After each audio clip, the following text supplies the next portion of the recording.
Hello दोस्तों, तो आज हम पढ़ने वाले हैं भारत का राष्ट्रपति। तो भारत का राष्ट्रपति का जो पद है वो आर्टिकल 52 में दिया हुआ है। आर्टिकल 52 में भारत का राष्ट्रपति के पद के बारे में दिया हुआ है। ठीक है। तो सबसे पहले हम लोग देखेंगे कि कोई भी व्यक्ति अगर भारत का राष्ट्रपति बनना चाहता है तो उसके लिए योग्यता क्या क्या होनी चाहिए। तो अगर हम लोग आर्टिकल की बात करें तो आर्टिकल 58 में भारत के राष्ट्रपति बनने की योग्यता के बारे में बताता है। ठीक है। अगर आपको भारत का राष्ट्रपति बनना है तो आपको आर्टिकल 58 के तहत जितनी भी योग्यताएं दी गई हैं उनको अगर फॉलो करेंगे तो आप भारत के राष्ट्रपति बन सकते हैं। पहली चीज़ कि आप भारत के नागरिक हों। सबसे इम्पोर्टेंट क्या है कि भारत के आप नागरिक हों। दूसरी चीज़, कम से कम आपकी उम्र कितनी होनी चाहिए? 35 साल होनी चाहिए। कितनी होनी चाहिए? 35 साल होनी चाहिए।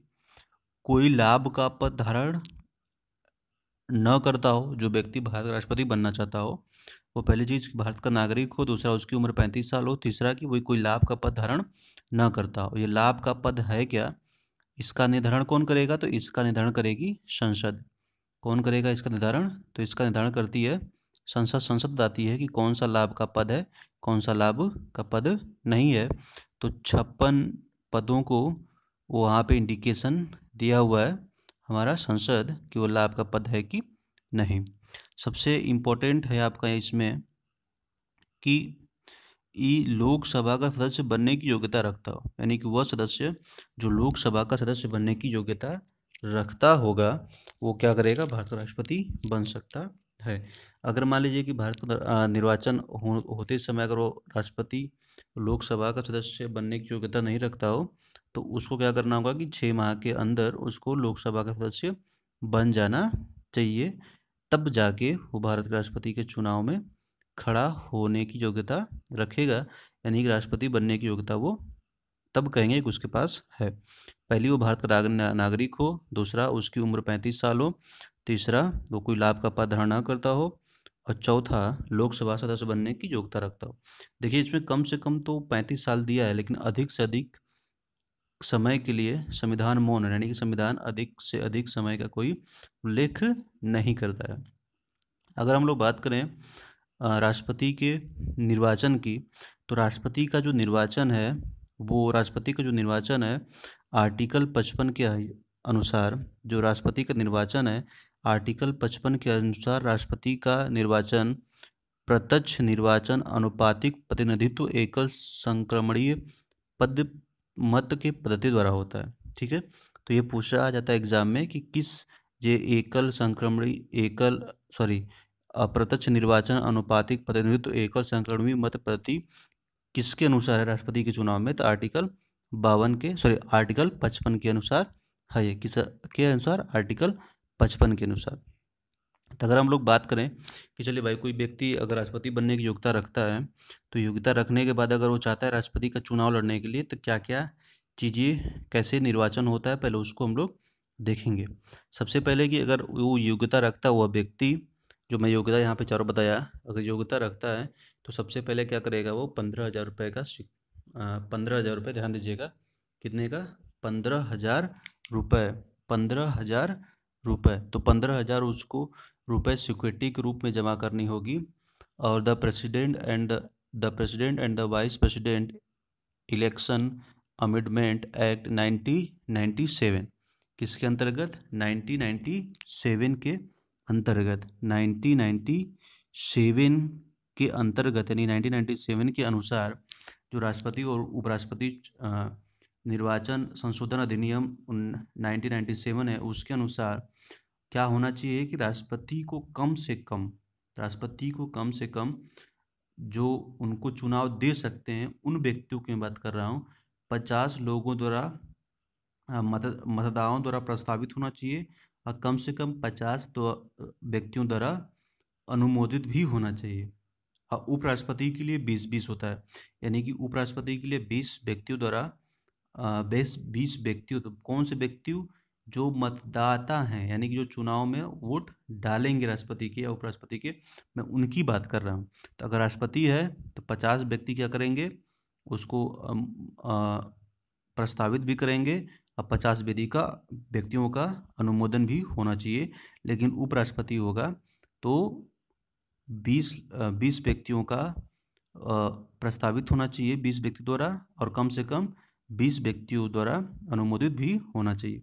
तो जब ये 1997 के तहत वो अगर मान लीजिए 50 व्यक्तियों के द्वारा अनुमोदित हो गया राष्ट्रपति, तो उसके बाद क्या होता है कि 15,000 रुपये उस व्यक्ति को सिक्योरिटी के रूप में जमा करना होता है। 15,000 रुपये सिक्योरिटी के रूप में जमा करना होता है। ठीक है, तो अब चलिए यहाँ तक भी व्यवस्था हो गई। अब हम लोग चुनाव की प्रक्रिया के बारे में समझते हैं कि चुनाव की प्रक्रिया कैसे होगी। तो राष्ट्रपति का चुनाव के लिए एक निर्वाचक मंडल होगा। राष्ट्रपति के चुनाव के लिए एक क्या होगा? निर्वाचक मंडल होगा। तो निर्वाचक मंडल के बारे में किस आर्टिकल में लिखा हुआ है? आर्टिकल 58। तो राष्ट्रपति का चुनाव है, उसका जो निर्वाचक मंडल है, तो निर्वाचक मंडल के बारे में क्या लिखा हुआ है कि आर्टिकल 58 में निर्वाचक मंडल के बारे में लिखा गया। अब निर्वाचक मंडल में कौन कौन सदस्य होंगे, यानी कि राष्ट्रपति के चुनाव में कौन कौन से भाग ले सकते हैं, उनको थोड़ा देखा जाए। तो सबसे पहला दिया हुआ इसमें सबसे पहले इसमें दिया हुआ है कि संसद के निर्वाचित सदस्य, यानी कि लोकसभा और राज्यसभा, या लोकसभा के हों या फिर राज्यसभा के हों, तो लोकसभा या राज्यसभा के निर्वाचित सदस्य हो सकते हैं।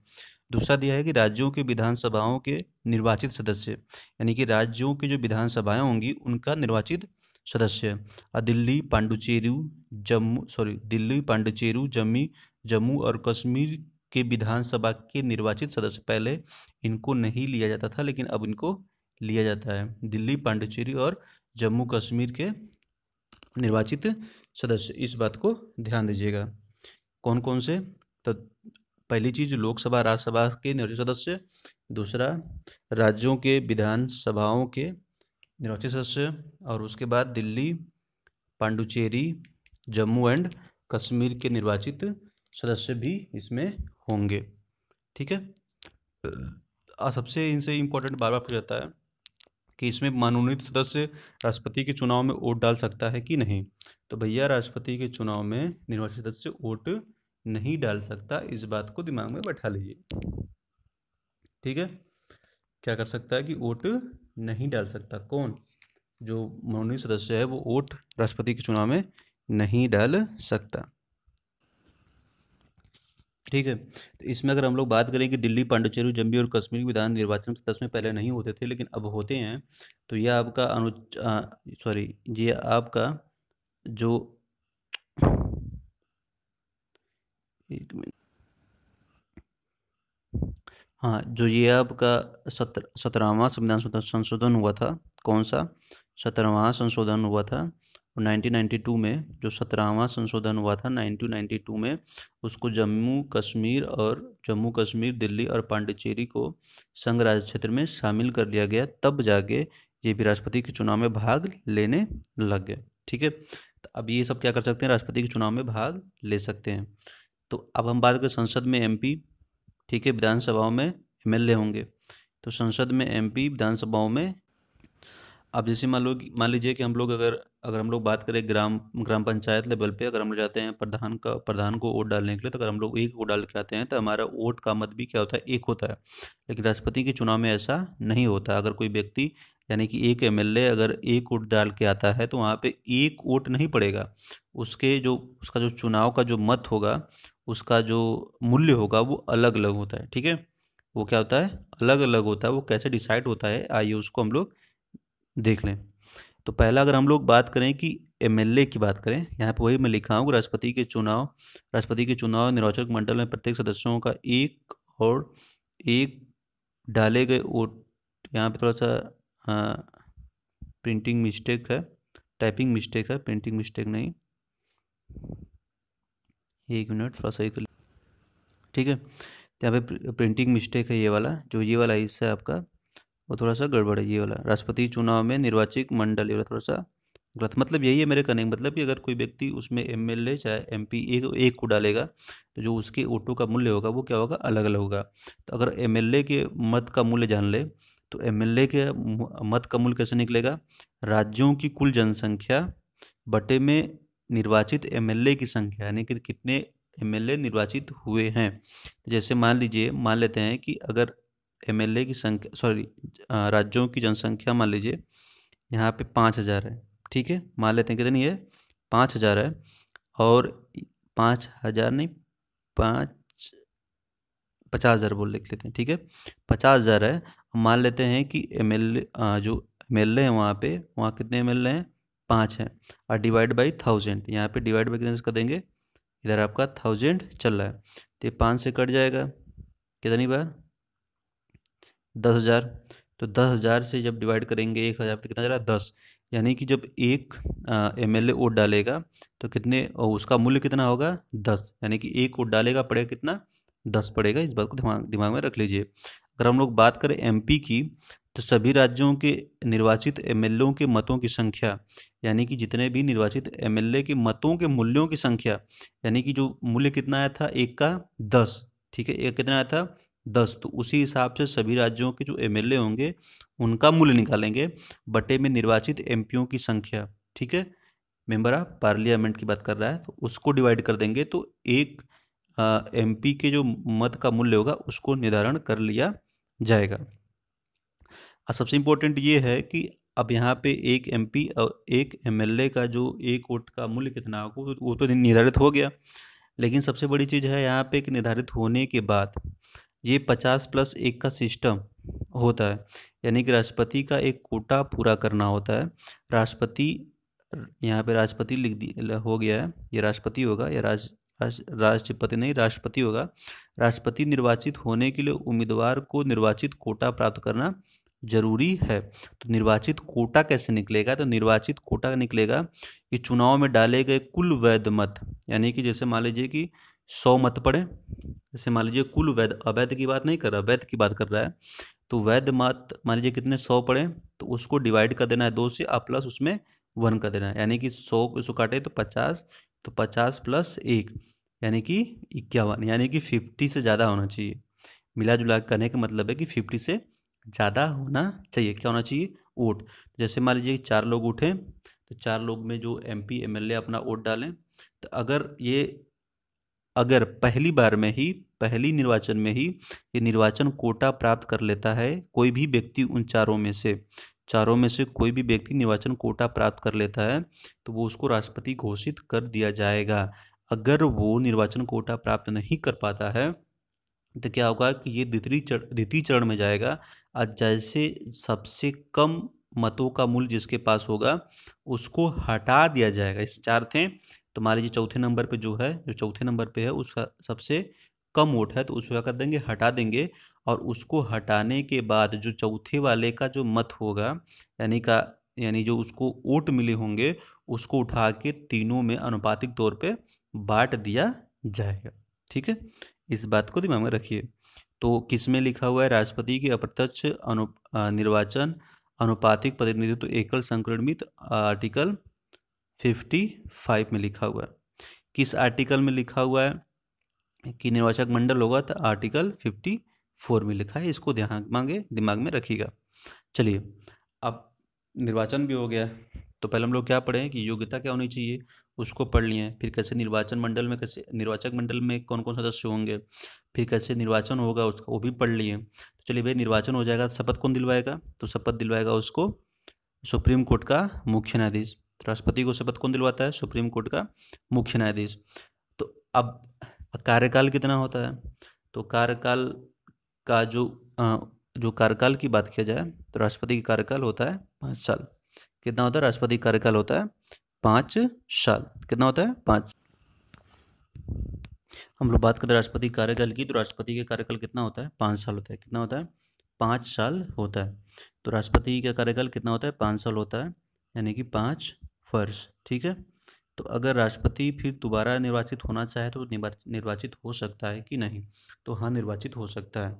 तो निर्वाचित, जैसे मान लीजिए कि आज निर्वाचित हुआ, अभी 5 साल बाद फिर अगर वो क्या करता है कि चुनाव में भाग लेता है राष्ट्रपति के, तो अगर वो फिर जीत जाता है तो फिर वो क्या होगा कि राष्ट्रपति का चुनाव राष्ट्रपति बन सकता है।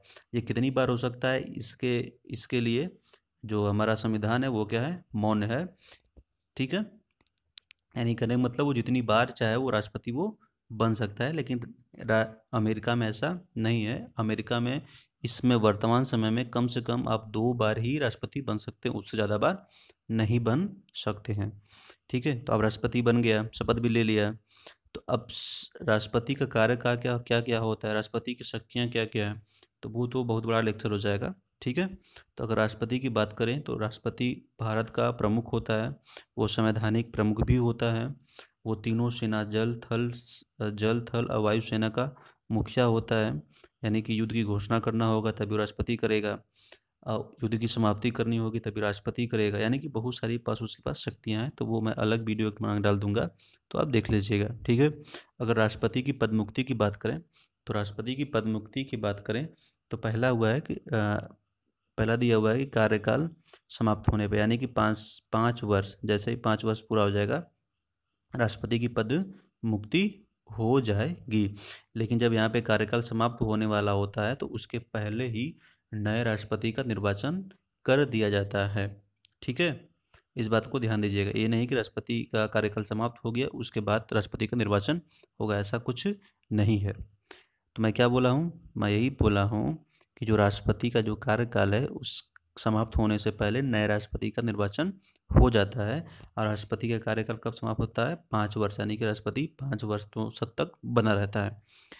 चलिए, अगर बीच में उसकी इच्छा हुई तो वो त्यागपत्र दे देगा, तो वो राष्ट्रपति कार्यकाल समाप्त होगा तब पर भी रिटायर हो जाए, मतलब अपने पद से हट जाएगा, या त्यागपत्र दे दे तब पर भी क्या होगा, अपने पद से हट जाएगा, यानी कि उसका पद मुक्त हो जाएगा। तो भैया त्यागपत्र देगा तो किसको देगा, उपराष्ट्रपति को।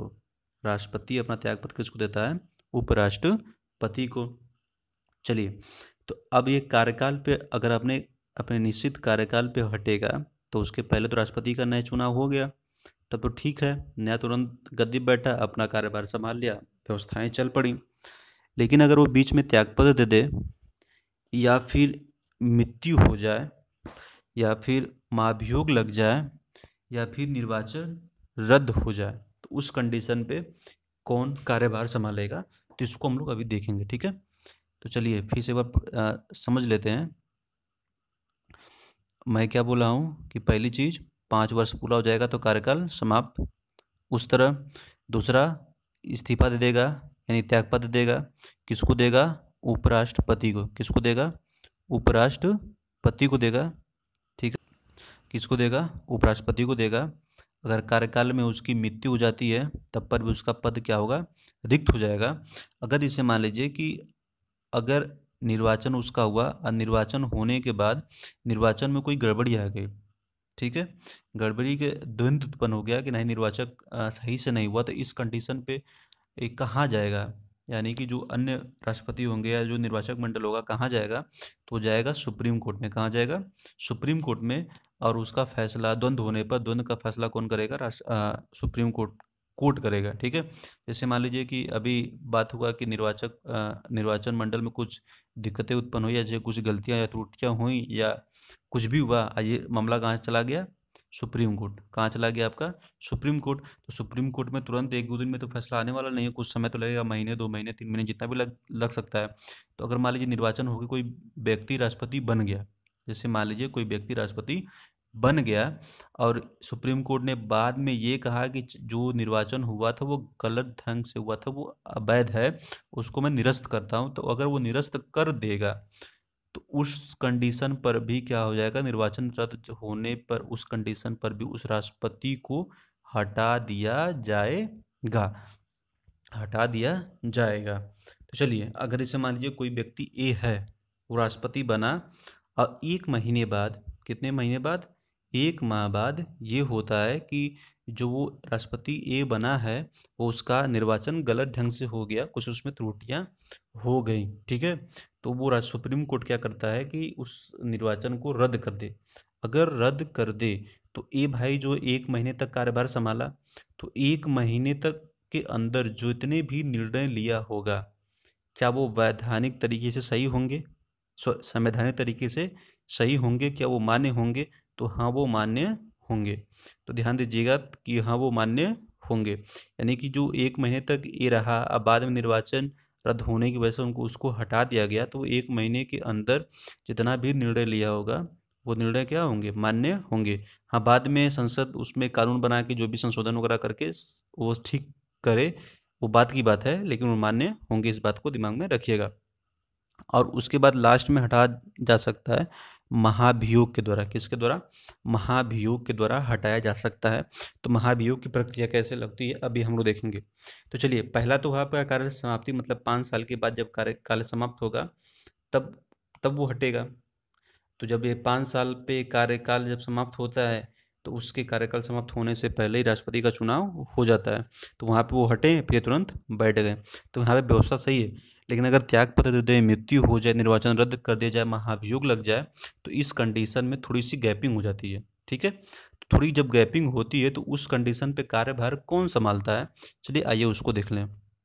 तो उस गैपिंग की बात करें तो उस गैपिंग में अगर राष्ट्रपति मान लीजिए तुरंत वही त्यागपत्र दे दिया, मृत्यु हो गया, निर्वाचन रद्द हो गया, फिर या महाभियोग लग गया, उस कंडीशन पे अगर राष्ट्रपति नहीं रहेगा तो उसका कार्यभार कौन संभालेगा, उपराष्ट्रपति। अगर उपराष्ट्रपति का भी पद रिक्त है तो सुप्रीम कोर्ट का मुख्य न्यायाधीश, अगर वो भी नहीं है तो सुप्रीम कोर्ट के जो अन्य न्यायाधीश होंगे वो क्या करेंगे, उसको उसके कार्यभार को संभालेंगे। ठीक है, इस बात को दिमाग में रख लीजिए। तो राष्ट्रपति, उपराष्ट्रपति, सुप्रीम कोर्ट का सर्वोच्च न्यायाधीश और अन्य न्यायाधीश। ठीक है, तो सुप्रीम कोर्ट के अन्य न्यायाधीश कितने होते हैं, वो हम लोग जब सुप्रीम कोर्ट का वीडियो में अपलोड करूंगा तो उसमें देखिएगा। ठीक है, अब चलिए हम लोग बात करते हैं त्यागपत्र वाला, मृत्यु वाला, निर्वाचन वाला तो हो गया। अब बात करेंगे वो लोग महाभियोग। तो महाभियोग की प्रक्रिया से कैसे राष्ट्रपति को हटाया जा सकता है उसको हम लोग देखेंगे। तो पहले बात करें हम लोग महाभियोग की, तो महाभियोग लगाने की प्रक्रिया किसमें है, आर्टिकल 61 में दी गई। किसमें दी गई, आर्टिकल 61 में दी गई है। तो संविधान का उल्लंघन, तो महाभियोग कब लगेगा, जब संविधान का उल्लंघन होगा तब। ठीक है, संविधान का उल्लंघन होगा तब। हाँ, एक चीज़ और यहाँ पे मैं बताना चाहूँगा कि जब कोई राष्ट्रपति अपने पद पे होता है तो उस कंडीशन के पर उसके ऊपर कोई मुकदमा नहीं चलाया जा सकता। मुकदमा चलाने का मतलब है कि उसके ऊपर फौजदारी मुकदमा नहीं चल सकता, दीवानी मुकदमा चल सकता है। ठीक है, तो फौजदारी मुकदमा नहीं चल सकता, अर्थात उसको राष्ट्रपति के पद पे होते हुए गिरफ्तार नहीं किया जा सकता है। इस बात को भी दिमाग में रखिएगा। चलिए, तो अगर राष्ट्रपति भी महाभियोग की प्रक्रिया की बात करें तो राष्ट्रपति की महाभियोग की प्रक्रिया कैसे शुरू होगी, तो वो संसद के दोनों सदन में से कहीं से भी शुरू हो सकती है, यानी कि लोकसभा से या फिर राज्यसभा से, दोनों में से कहीं से भी शुरू की जा सकती है महाभियोग की प्रक्रिया। तो हो सकता है लोकसभा से शुरू हो जाए, हो सकता है कि राज्यसभा से शुरू हो जाए। लेकिन जब जब महाभियोग की प्रक्रिया पे चर्चा होती है, बात शुरू होती है, तो संसद के कुल सदस्य का लगभग 1/4 लोगों का हस्ताक्षर होना चाहिए। यानी कि जो प्रस्ताव पारित होगा, जो प्रस्ताव संसद में लाया जाएगा, लोकसभा चाहे फिर राज्यसभा में, उसमें क्या होना चाहिए कि 1/4 सदस्यों का हस्ताक्षर होना चाहिए। होने के बाद उसको जब प्रक्रिया शुरू होती है तो वहाँ पे 14 दिन पहले राष्ट्रपति को नोटिस भेज देने जरूरी है कि भैया आप पे महाभियोग लगने वाला है।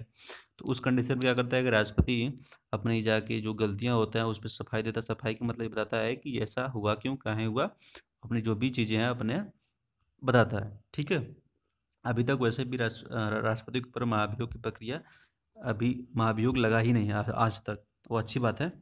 ठीक है, उसके बाद क्या होता है कि जैसे मान लीजिए कि अब जैसे मान लीजिए कि 14 दिन पहले नोटिस भेज दी गई, लोकसभा में आया तो 1/4 लोग हस्ताक्षर भी कर दिए। ठीक है, तो जब 1/4 लोग हस्ताक्षर कर दिए, जैसे जैसे मान लीजिए लोकसभा में आया तो लोकसभा में लोग 1/4 लोग हस्ताक्षर कर दिए, तो हस्ताक्षर करने के बाद उसको पास भी करना होगा। तो अब ये महाभियोग की प्रक्रिया शुरू होगी। तो दोनों सदन में से, तो मान लीजिए लोकसभा में फिर क्या किया कि 2/3 मतलब विशेष बहुमत, 2/3 कितना, 2/3, ये विशेष बहुमत क्या होता है मैं पढ़ाया था आपको इसके पहले जो वीडियो में अपलोड किया था उसमें दिया हुआ है। तो 2/3 लोगों का हस्ताक्षर होगा तो लोकसभा से पारित होगा, फिर राज्यसभा में जाएगा तो राज्यसभा में वही फिर 1/4 लोग सदस्य लोग उसमें अपना मत देंगे कि हाँ भैया आना चाहिए, तो इसमें भी चलिए आ गया। फिर आने के बाद फिर वो 2/3 से पारित होगा। जैसे ही पारित होगा तो महाभियोग की प्रक्रिया क्या होगी, संपन्न होगी, और स्वतः वहाँ पे उस कंडीशन पे राष्ट्रपति का जो पद होगा वो क्या हो जाएगा, खाली हो जाएगा। तो दिमाग में रखिएगा, आज तक महाभियोग की प्रक्रिया आज तक कभी तक लगी नहीं है। ठीक है, तो हम लोग आज क्या पढ़ें, हम लोग पढ़ें कि राष्ट्रपति का निर्वाचन कैसे होता है। ठीक है, राष्ट्रपति का योग्यता, राष्ट्रपति बनने के लिए योग्यता क्या क्या होनी चाहिए, राष्ट्रपति का निर्वाचन क्या क्या है, निर्वाचन मंडल, एमपी एमएलए के मतों का मूल्य, फिर उसके बाद निर्वाचित कोटा पूरा, फिर कैसे होगा, फिर आर्टिकल 55 पढ़ें, फिर राष्ट्रपति की पद मुक्ति की बात किए। ठीक है, राष्ट्रपति की महाभियोग की प्रक्रिया की बात किए। तो इतनी सारी चीज़ें हम लोग पढ़ चुके हैं। अगर हम लोग बात करें राष्ट्रपति की शक्तियों के बारे में, तो राष्ट्रपति की शक्तियों के लिए मैं एक अलग से वीडियो अपलोड कर दूंगा, आप उसमें देख लीजिएगा। ठीक है, वीडियो देखने के लिए धन्यवाद।